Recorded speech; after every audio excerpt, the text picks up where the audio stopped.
로마서 15장의 배경을 보게 되면 주께 영광을 돌려드리는 것이 무엇인지를 잘 설명을 해주고 있습니다. 우리 사랑하는 성도 여러분 지금까지 여기까지 오시면서 하나님의 은혜였다라는 고백을 하시죠. 그런 분들은 잘 사신 분입니다. 그렇죠? 내 인생 잘 살았다. 잘 살았다고 하는 의미 속에 주님 때문이었다라고 고백하시는 분은 잘 사신 겁니다. 힘들고 어려웠죠. 한 해를 돌아보면 힘들고 어려운 부분들이 참 많았어요. 그렇죠? 또 늘 매 순간을 돌아봐도 힘들고 어려운 부분이 참 많았습니다. 앞으로도 또 그런 일들이 있을 겁니다. 그런데 우리의 삶 속에 진정 고백할 수 있는 것은 우리는 이 땅의 삶이 전부가 아니라는 것을 아는 사람들입니다. 그리고 하나님이 살아계시고 하나님이 우리 가운데 함께 하신 것을 알기 때문에 여러분의 인생이 이 땅에 사는 동안 교회 생활, 신앙 생활 행복하기를 원합니다. 정말 즐거웠으면 좋겠어요. 그렇죠? 즐겁고 기쁘고 감사하게 살기를 원하는데 그것은 주 안에서 잘 사는 길입니다. 잘 사세요. 저도 잘 살고 여러분도 잘 살고, 우리가 예수 안에서 잘 산다고 하는 것은 우리의 모든 것을 다하여 주님 바라보는 겁니다. 주님 의지하는 것이고 주께 영광을 돌려드리는 것이 잘 사는 것인데요. 오늘 본문 말씀 6절 한번 보겠습니다. 한 마음과 한 입으로 하나님 곧 우리 주 예수 그리스도의 아버지께 영광을 돌리게 하려 하노라. 자, 여기 보시면 우리의 영광의 대상은 하나님, 예수 그리스도 아버지께 영광을 돌려드린다라고 되어 있습니다. 이 한 구절 속에 우리가 누구를 위하여 살아야 하는지, 누구 앞에 나아가야 되는지를 정확하게 말해주고 있는데요. 자, 하나님 앞에 영광을 돌려드린다. 어떤 생각이 드십니까? 당연하죠. 그렇죠? 예수 믿는 사람들은 당연하다고 생각을 합니다. 근데 당연하다는 말 때문에 놓치기 쉬운 것이 있어요. 예수 믿는 것은 이런 것이고, 기도해야 되는 것 당연하고, 말씀 봐야 되는 것 당연하고, 전도해야 되는 것 당연하고, 예배를 드리는 것이 당연하다고 하는 생각 때문에 우리는 생명력을 놓치기가 쉽습니다. 감동이 없는 거죠. 왜? 당연하니까. 새로운 각오와 각성을 하지 않아도 되는 것은 당연하다고 생각하기 때문에 그렇습니다. 그래서 정말 주님인가 한번 살펴보십시오. 내 삶의 주인이 정말 예수님인가? 아니면 나 자신인가? 하나님을 아버지로 주 예수를 그리스도로 고백하는 사람들은 복된 사람들입니다. 성도는 올바른 신앙 고백이 참 중요해요. 여러분, 예수를 믿는다고 하는 것은 교회 다니는 것 아닌 거 아시죠? 교회 다니는 것 그 이상이죠. 예수를 믿는다고 하는 삶 속에 나타나는 중요한 모습은 무엇이었냐면 우리의 신앙 고백입니다. 예수를 내가 누구라고 고백을 하고 있는가? 하나님은 누구시며 하나님은 우리를 위하여 무엇을 하시는 분이시고 그가 누구신가를 올바른 고백이 있어야 주님 앞에 나아갈 수 있는 복받은 사람들의 모습이라는 것을 알게 됩니다. 여러분, 하나님을 진정 마음속 깊은 곳에서 하나님의 살아계심을 인정하고 예수 그리스도가 하나님의 아들이심을 인정하고 하나님의 역사하심을 우리가 마음과 입술로 올바른 신앙을 고백을 한다는 것은 이것은 기적입니다. 기적이에요. 하나님이 가르쳐 주셨기 때문에, 하나님이 말씀해 주셨기 때문에 볼 수 있는 신앙의 고백이었습니다. 사랑하는 성도 여러분, 우리는, 교회는 이 신앙의 고백이 위해 세워진 곳입니다. 우리는 친구 만나러 교회 오지 않습니다. 누구 좋기 때문에, 누구 때문에 오는 것이 아닙니다. 물론 그 사람이 있기 때문에 우리는 행복했습니다. 그 사람 때문에 우리는 기뻤습니다. 그럼에도 불구하고 이 믿음의 공동체의 가장 중요한 요소는 무엇이냐면 여러분의 신앙 고백입니다. 예수가 누구인지 바른 고백을 하지 않으면 우리는 바로 주님을 섬길 수가 없는데, 주님을 주님이라고 고백할 수 있는 것은 성령의 역사였습니다. 자, 그런데 이 예수님을 믿고 고백하는 사람은 교회 공동체 안에서 이렇게 살아야 합니다. 주님이 기뻐하는 삶은 이런 삶이었어요. 15장 1절 보겠습니다. 믿음이 강한 우리는 마땅히 믿음이 약한 자의 약점을 담당하고 자기를 기쁘게 하지 아니할 것이라. 자, 믿음이 강한 우리는, 바울이 이 편지를 쓰면서 이야기하는 소리입니다. 사도 바울은 로마 교회를 한 번도 가본 적이 없습니다. 이 로마 교회는 바울이 개척한 교회도 아니고요.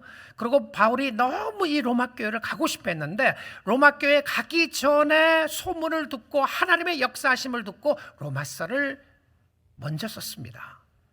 근데 예수 그리스도가 누구이며 복음이 무엇이며 우리의 마음속에 주신 은혜가 무엇인지를 가장 잘 기록한 서신 중에 하나가 로마서잖아요. 근데 이 로마 교회에 있었던 상황들을 너무 정확하게 알고 있었어요. 그리고 이 편지를 쓰면서 믿음이 강한 사람들이 로마 교회 안에 많았던 것 같습니다. 믿음이 강한 우리는 바울을 포함했었죠. 이 상황 속에서 믿음이 강하다고 하는 사람은 누구냐면 무엇을 먹든지 마시든지 주를 위해서 먹고 마시는 자유함이 있는 사람이었어요. 영적 자유함을 누리는 사람이었습니다. 그런데 그 공동체 안에 믿음이 약한 사람들이 있었단 말입니다. 믿음이 약한 사람들의 약점을 담당하고, 자, 믿음이 강한 사람이 해야 할 중요한 일이 있습니다. 나는 믿음이 강하고 나는 당신보다 먼저 믿었고 나는 당신보다 먼저 교회에 왔고 나는 당신보다 일을 많이 했으니까 당신은 내 말을 들어라. 그게 아니었어요. 믿음이 약한 자의 약점을 담당하라. 약한 자의 약점을 담당하라고 하는 표현이 더 정확하게 보게 되면 그들을 보살펴주라, 이런 표현입니다. 보살펴주고 돌보아 주라. 약한 사람들을 잘 돌보아 주라. 자, 믿음이 강한 사람이 누구냐면 교회 안에 오는 믿음이 약한 사람 돌보아 주는 겁니다. 약한 사람들을 비방하거나 판단하지 말고 약한 자들을 무너뜨리게 하지 말고 약한 자들을 보살펴 주라. 자, 여러분, 주님을 섬기면서 교회 공동체 안에 주님을 잘 사랑하고 섬기는 방법이 무엇이었냐면 약한 자들의 약점을 담당하고 자기를 기쁘게 하지 아니할 것이라 라고 되어 있습니다. 그것은 너 잘난 멋에 살지 말라는 것이죠. Not to please ourselves. 자신을 만족하기 위해서 자화자찬하면서 살지 말라. 내가 이 정도면 됐다. 나는 잘하고 있다. 나는 하나님 앞에서 정말 잘난 사람이다. 이렇게 생각하지 말고요. 진짜 믿음이 강한 사람은 누구냐면 약한 자들을 잘 세워주는 사람이라고 성경은 이야기합니다. 좀 더 이 말씀을 구체적으로 보게 되면 2절 말씀에 이렇게 이야기합니다. 우리 각 사람이, 약한 사람이 누구냐면 이웃이었습니다. 그리고 자기를 기쁘게 하지 않고 이웃을 기쁘게 하되, 이웃이라고 되어 있어요. 아마 믿음의 공동체라는 표현으로 볼 수 있을 것 같습니다. 혹은 자기 옆집 사람이라고 볼 수도 있겠지만 이 상황 속의 전체적인 배경을 보게 되면 믿음의 공동체 안에 있는 옆 사람입니다. 자, 옆 사람을 기쁘게 하되 선을 이루고 덕을 세우도록 할지니라. 여러분, 누가 잘 사는 사람인지 아세요? 누가 잘 사는 사람이냐면 다른 사람들이 여러분 때문에 기뻐하면 여러분이 잘 사는 겁니다. 당신 때문에 내가 살만 납니다. 당신이 있었기 때문에, 당신이 옆에 있기 때문에 내가 주님을 의지할 수 있게 되었고 죽게 나갈 수 있게 되었습니다. 강한 사람들은 약한 사람을 짓누르고 올라가는 모습이 아니라 바른 믿음을 가진 강한 믿음의 소유의 사람들은 다른 사람을 세워주는 사람이었습니다. 주께 영광을 돌려드리는 것도 본받아야 될 사람이 있습니다. 누구를 봐야 돼요? 자, 누구를 보는지 성경을 보겠습니다. 5절입니다. 이제 인내와 위로의 하나님이 너희로 그리스도 예수를 본받아 서로 뜻이 같게 하여 주사. 누구를 본받으라고 되어 있습니까? 그리스도 예수를 본받으라, 이렇게 되어 있어요. 근데 우리는 예수를 본받는다고 하는 부분을 별로 생각하지 않아요. 왜 그러냐면 예수님은 우리가 본받을 분이 아니잖아요. 예수님은 우리 아버지가 되시고, 예수님은 우리의 구주가 되시고, 예수님은 우리의 생명의 주가 되시고, 예수님은 죄가 없으시고, 예수님은 완전하신 분이신데 내가 어떻게 예수를 본받을 수가 있나요? 그래서 예수를 본받는다는 의미를 별로 깊이 생각하지 않습니다. 그런데 어떤 부분은요, 예수님을 본받으라고 하는 말씀을 하고 있어요. 너희로 그리스도 예수를 본받아 서로 뜻이 같게 하여 주사. 그러니까 마음을 하나로 모으는 데 있어서는 예수를 본받아야 된다, 이렇게 이야기를 하고 있어요. 자, 우리 뉴라이프 선교교회의 공동체의 뜻은 내가 아닙니다. 목사의 계획도 아니고 목사의 비전도 아니고, 물론 목회자가 비전이 필요하고 계획도 필요합니다. 그런데 결과적으로 이 뉴라이프 선교교회는 여러분의 방법대로 여러분의 생각대로 잘 가느냐 아니냐가 아니에요. 이 교회가 한 마음으로 모아서 우리의 최고의 목표가 되고 우리의 최고의 관심은 주님이 기뻐하시는 교회였습니다. 마음이 같이 하여서 여러분 마음을 모아주셔야 됩니다. 누구를 인하여? 예수 때문에, 예수님을 인하여 마음을 모아주셔야 되는 거죠. 누구의 영광을 위해서? 그리스도의 영광을 위해서 말입니다. 근데 어떻게 우리가 그리스도를 본받게 해주시나요? 자, 이 말씀을 보시게 되면 하나님이 인내해 주시고 위로해 주시는데 본받아야 되는 것을 이야기를 합니다. 자, 5절 다시 한번 띄워주시죠. 5절 말씀을 보게 되면 이제 인내와 위로의 하나님이, 여러분 이 생각을 한번 해보세요. 2021년도 한 해도 힘들고 어려운 부분이 많았어요. 그렇죠? 하나님 앞에 결단한 거 이루지도 못했던 부분도 있고 예상하지 못했던 어려움도 있었습니다. 생각지도 못했던 어려움이 있었고요. 그리고 이제는 다 잘 풀려가는가 했더니 또 캄캄해지는 것 같던, 또 터널을 지나가야 될 것 같은 어려움도 있어요. 좌절되시고 절망되시나요? 여러분의 삶을 한번 돌아보십시오. 연말이 있다는 게 너무 감사하지 않습니까? 한 해를 돌아볼 수 있으니까요. 저도 올 한 해를 돌아봅니다. 돌아보니까 참 하나님 앞에 부족한 부분이 많았어요. 그런데 또 돌아보니까 올 한 해 어느 해보다 너무 감사했습니다. 하나님의 은혜가 너무 컸다, 감사하다 깨닫게 됐어요. 그런데 그 중에 하나가 무엇이었냐면 하나님이 저에게 대해서 인내해 주셨다는 부분이었습니다. 제가 잘해서 여기까지 온 게 아니라 하나님이 참아주신 거죠. 어떨 때 죄를 지었습니다. 그런데 하나님이 참아주셨어요. 덮어주시고요. 여러분, 하나님 앞에 인내와 위로의 하나님이 얼마나 감사해요. 하나님이 인내만 하지 않고 위로해 주신 거예요. 내가 넘어졌습니다. 쓰러졌어요. 일으켜 주시면서 하시는 말씀이 It's okay. 괜찮아. 일어나면 되지. 앞으로 가면 되지. 내가 마음이 우울하고 답답했을 때 하나님이 위로해 주셨습니다. 내가 너와 함께하고 있잖아. 너는 나를 바라보아라. 그래서 다시 일어날 수 있는 힘과 용기를 얻게 되었습니다. 인내와 위로의 하나님이었어요. 인내와 위로의 하나님이 너희로 그리스도 예수를 본받아 서로 뜻이 같게 하여 주사. 자, 예수를 믿는다고 하는 것은 나만 믿는 것이 아니고 우리 공동체가 함께 뜻을 모아서 주님을 바라보는 것인데요. 자, 이 말씀을 하면서 본받아야 할 그리스도의 모습으로 이렇게 이야기를 하고 있습니다. 어떤 모습을 본받아야 되느냐 하면 로마서 15장 3절을 보겠습니다. 그리스도께서 자기를 기쁘게 하지 아니하셨나니, 예수님이죠. 예수님이 자기를 기쁘게 하지 아니하셨나니 기록된 바 주를 비방하는 자들의 비방이 내게 미쳤나이다 함과 같으리라. 자, 이 문맥을 보시면 그리스도께서 자기를 기쁘게 하지 않았다는 것과 비방하는 자들의 비방이 내게 미쳤다는 것하고 무슨 의미가 있는지 잘 파악이 안 되죠. 이 전혀 별개의 말씀 같아요. 어떻게 주님이 비난받은 것하고 자기를 위해서 기쁘게 살지 않았던 것하고 어떻게 이것이 말이 되는 이야기입니까? 여러분, 예수님께서 자기를 기쁘게 하게 살지 않고 그렇기 때문에 우리도 주님을 바라보고 주를 위하여 살아야 한다고 되어 있는데 우리의 본은 예수님이었습니다. 죄의 본은 사단이었고요. 사단은 처음부터 거짓말장이었습니다. 자신의 유익만 생각했고요. 자기 자신들을 위해서 살아야 된다고 이야기를 했어요. 자신만을 위해서 살았던 것이 결과적으로는 우리의 죽음으로 몰아넣었던 것을 알게 됩니다. 죄의 삭은 사망이었고 좌절과 절망과 낙심과 비방과 자기중심이 되도록 했습니다.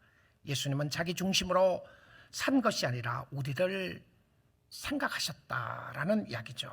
우리를 위하여 희생하셨다는 겁니다. 자, 근데 그리스도께서 자기를 기쁘게 하지 아니하셨으니 기록된 바, 여러분 신약 성경을 읽다가 기록된 바라고 하는 단어가 나오시면 이것은 구약 성경을 인용한 부분입니다. 왜냐하면 그 전에 기록된 성경은 구약 성경이었기 때문에 구약 성경에 기록되어 인용했던 말씀이 어디에 나오느냐 하면 이 말씀을 구약 성경 시편 69편 9절에 나오는 말씀을 인용합니다. 주의 집을 위하는 열성이 나를 삼키고, 자, 뒷부분이죠. 주를 비방하는 비방이 내게 미쳤나이다, 이르렀다라고 하는 표현이에요.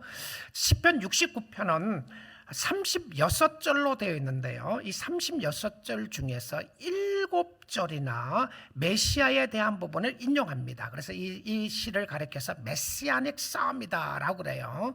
메시아를 가리켜주는 예표하는 대표적인 시편 중에 하나이다, 이렇게 이야기를 합니다. 자, 근데 이 말씀 가운데 주는 하나님이고요, 나는 예수님입니다. 예수님은 하나님을 비방하는 비방을 다 받으셨다, 이 표현이에요. 자, 이것하고 자기를 위해서 살지 않았다는 것하고 무슨 상관이 있습니까? 무슨 상관이 있죠? 자, 예수님이 자신을 위하여 살았더라면 비난받을 것 하나도 없었습니다. 그 말입니다. 만약에 예수님이 자기 자신만을 생각했었더라면 이 땅에 오실 필요도 없었어요. 그리스도의 순환의 사건은, 십자가의 사건은 자신이 아니라 나 때문이었고 여러분 때문이었다는 것을 이야기를 하는 겁니다. 예수님이 왜 비난을 받으시고 예수님이 모든 비난이 왜 그에게 임하게 되었나요? 비난과 모독을 다 우리를 위하여 참으시고 담당하셨다고 하는 표현입니다.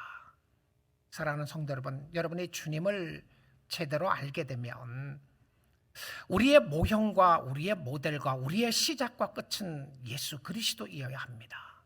우리의 중심도 주님이어야 되고요. 내가 열심히 봉사하고 헌신하는 거 좋은 일입니다. 근데 이 봉사하고 헌신하는 이 모든 근거와 동기가 어디에서 나와야 되냐면 그리스도에게서 나와야 된다고 이야기를 합니다. 주님 때문이어야 한다는 것이죠. 내가 주님 때문에 참는가? 내가 주님 때문에 저 사람을 사랑하고 있는가? 내가 주님 때문에 어떻게 하고 있는가? 그리스도께서 나 때문에, 여러분 때문에 비방을 다 받으셨는데 그가 자신을 생각했더라면 비방받을 게 하나도 없었다는 거죠. 우리가 주님 앞에 영광을 돌려드린다고 할 때에 우리에게 주어진 자원이 있습니다. 여러분, 자원, 리소스죠. 자원을 잘 활용하셔야 되는데 그 자원이 무엇인지 오늘 4절 말씀 한번 보겠습니다. 무엇이든지 전에 기록된 바는, 전은 성경입니다. 그 전에라고 한 표현이 아니고 전에 성경에 기록된 바는 우리의 교훈을 위하여 기록된 것이니. 자, 성경은 우리를 가르치기 위하여 기록되어 있습니다. 그래서 성도는 말씀을 통하여 배워야 합니다. 교훈을 받아야 돼요. 내 마음대로 내 뜻대로 살면 안 돼요. 예수를 믿고 난 이후에는 이제 가이드라인이 필요하고 로드맵이 필요하단 말입니다. 이렇게 살아야 된다고 하는 그 길이, 방향이 필요한데 그 방향은 하나님의 말씀이라는 것이죠. 자, 우리의 교훈을 위하여 기록된 것이니 우리로 하여금 인내로 또는 성경의 위로로 소망을 가지게 하려 함이라.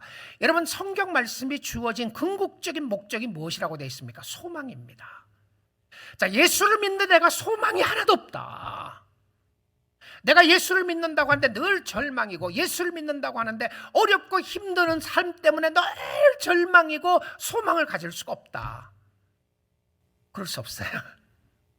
That's not true. 그거 사실 아닙니다. 진짜 예수를 바로 알고 깨닫는 사람에게는 소망을 가지게 돼요. 무너질 것 같고 넘어질 것 같고 죄악 가운데 쓰러질 수밖에 없는 상황에 있었지만 주님이 여러분을 일으켜 주시고 소망을 주신 것이 무엇이었습니까? 하나님의 말씀이었다는 거죠.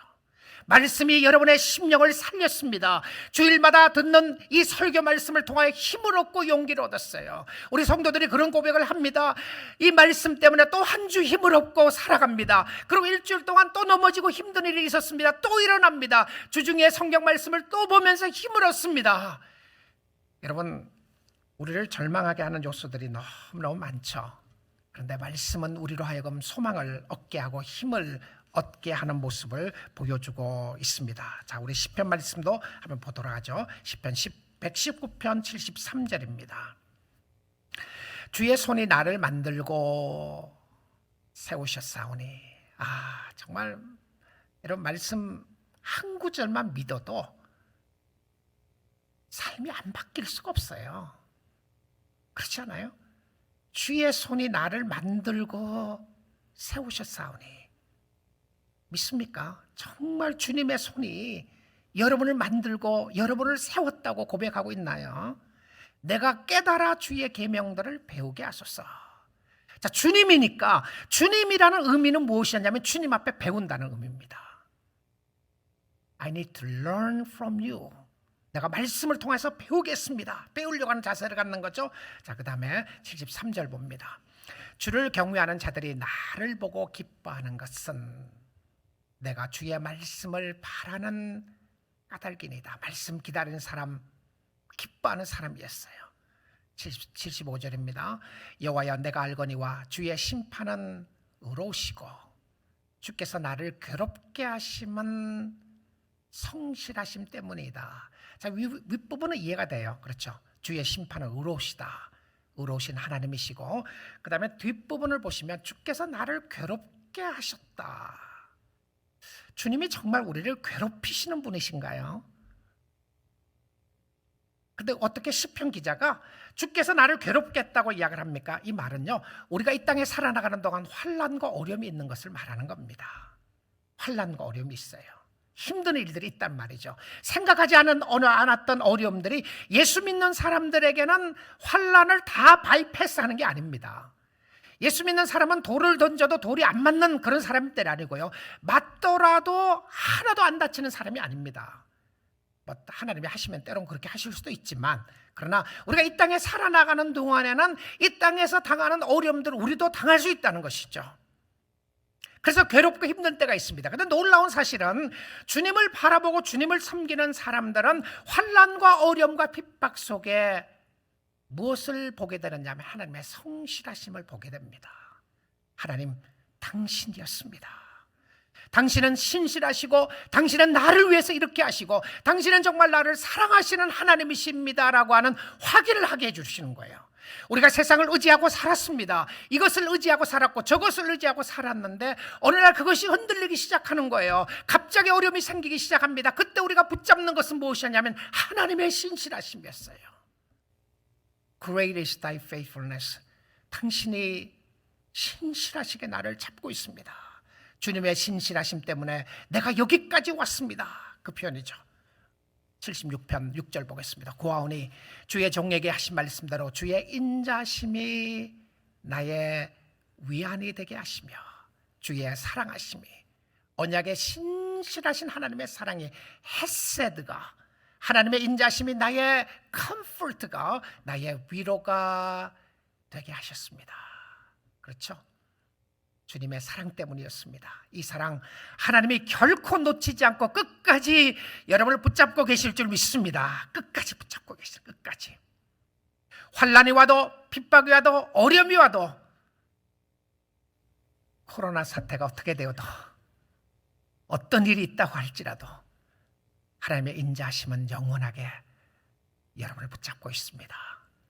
그것이 위로가 되었다는 것이죠. 76절입니다. 주의 긍휼이 여기심이 내게 임하사 내가 살게 하소서. 주의 법은 나의 즐거움이니이다. 주의 말씀은 나에게 기쁨을 주는 것이었고 교훈을 주는 것이었는데 주의 긍휼이 여기심이 내게 임하사 내가 살게 하소서. 성도가 살 수 있는 것은 다른 것 아닙니다. 성도가 살 수 있는 것은 하나님의 불쌍히 여기시는 겁니다. Lord have mercy on me. 당신이여 나를 불쌍히 여겨주셔서, 나를 긍휼히 여겨주셔서. 살아계신 하나님 앞에 우리가 간구할 것이 무엇이겠습니까? 주님이시여 나를 긍휼히 여겨주시고 나를 살려주옵소서. 주의 말씀이 내가 진정코 즐길 수 있는 하나님의 은혜요 축복이었습니다라고 고백하는 사람이었습니다. 자, 마지막으로요, 여러분, 교회 성도들과의 관계 속에서 하나님께 영광을 돌려드린다고 할 때에 이 부분 생각해 보십시오. 자, 주님께 영광을 돌려드린다, 내가 주님 앞에 영광을 돌립니다라고 이야기하면 나의 삶 속에 있는 뭔가를 자꾸 들어야 되는 것을 생각을 합니다. 맞는 이야기예요. 그런데 오늘 이 말씀 가운데서 주님께 영광을 돌려드린다고 할 때에 공동체 안에서 주님이 가르치는 중요한 말씀이 있습니다. 어떻게 하면 주님을 기쁘시게 하고 여러분 어떻게 하면 주님께 영광을 돌려드리는지 7절 말씀을 결론으로 보도록 하겠습니다. 그러므로 그리스도께서 우리를 받아 하나님께 영광을 돌리심과 같이 너희도 서로 받으라. 여기 받았다고 하는 표현이요, receive 했다고 하는 표현입니다. receive 했다. 그리스도께서 나를 receive 하셨다. 나를 받아주셨다. 여러분, 주님의 은혜가 얼마나 크시고 감사하죠. 나 같은 죄인이 하나님의 은혜 가운데 은혜 때문에 나를 받아주셨다. 찬송가 214장에도 이런 찬양이 있죠. 나 주의 도움 받고자 주 예수님께 빕니다. 그 구원 허락하시사 날 받아주소서. 내 모습 이대로 주 받아주소서. 하나님, 나의 연약함 압니다. 나의 약함 압니다. 내가 쉽게 쓰러지고 넘어지는 것 주님이 아시지 않습니까? 내가 교만한 것 주님이 아시지 않습니까?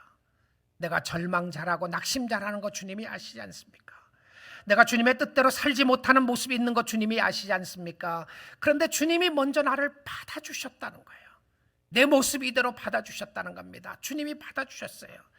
날 위해 돌아가신 주 날 받아주셨어. 여러분, 이 말씀을 다시 한번 보세요. 그러므로 예수님께서 우리를 받아, 그리스도께서 우리를 받아 하나님께 영광을 돌리심과 같이 주님이 저와 여러분을 받아주신 것이 하나님께 영광이었다고 이렇게 표현하고 있어요. 아니, 나같이 쓸모없는 사람이, 흙으로 창조되었던 아무런 쓸모없는 하나님 앞에 대항했던 나를 그리스도가 나를 받아주셔서 하나님이 너무너무 나 때문에 기뻐하신 거예요. 하나님이 영광 받으신 것이 나를 받아주신 것이라는 거죠. 자, 그러니까 그런 것 같이 너희도 서로 받으라, receive 하라. 여러분, 공동체를 통해서요, 주님을 잘 섬길 수 있는 방법 중에 하나는 옆 사람 받아주는 겁니다. 주님을 기쁘시게 하며 살 수 있기를 원합니다. 여러분의 인생이 복되기를 원하고 잘 살 수 있기를 원합니다. 시선을 여호와께로 돌려서 오늘도 살아계시고 역사하시는 하나님, 그 누구도 여러분을 정죄하지 못하게 하실 그 하나님의 은혜와 축복을 바라보시면서 오늘도 주님 때문에 찬양하시고 이웃을 섬기고 주님을 섬기는 축복의 역사가 있어서 오직 주께 영광 돌려드리는 우리 사랑하는 교우들 다 될 수 있기를 주님의 이름으로 축복드립니다.